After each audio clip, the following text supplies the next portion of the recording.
sketch a graph of g of x equals x cubed plus x squared minus 4x minus 4 by finding its zeros, picking test points in each interval, and determining its end behavior. Let's start by finding the zeros of the function. We can do this by taking the function and setting it equal to 0. Now, we need to factor this polynomial to figure out what the zeros are. To do that, we're going to use grouping because there's 4 terms. In the first group, we can pull out an x squared, leaving us with x plus 1. And in the second group, we can pull out a negative 4, also leaving us with x plus 1. Then the GCF of the groups is x plus 1, and the leftovers are x squared minus 4. We can factor x squared minus 4 even more because it's the difference of squares.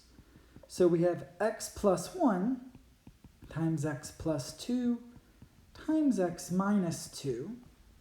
And so we can set each of these equal to 0 to find the zeros of the function, which gives us the x-intercepts.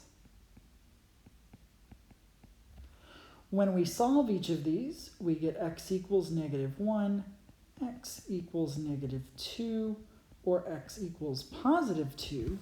So those are going to be the x-intercepts, negative 1, negative 2, and positive 2.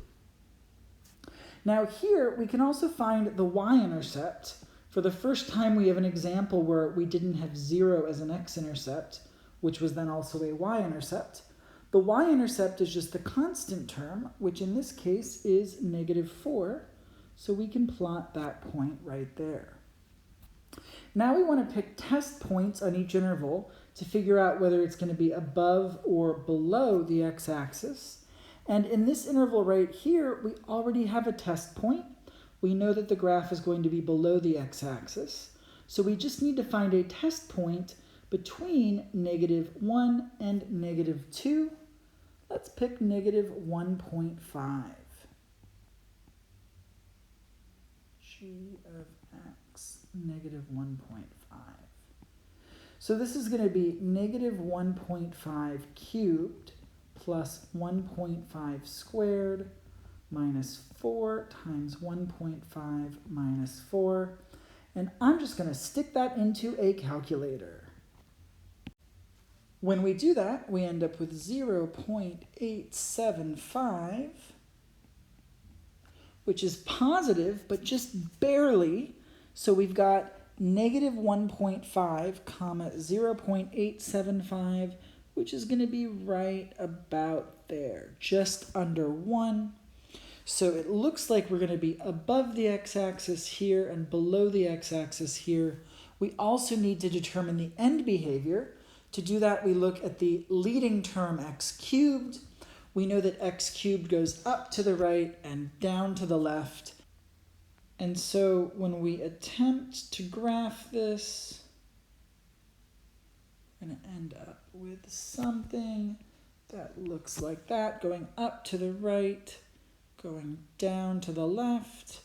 And this is the sketch of the graph g of x equals x cubed plus x squared minus 4x minus 4. I hope at this point, after we've done a few examples, you're comfortable with finding the zeros, picking test points, and looking at the end behavior of polynomials.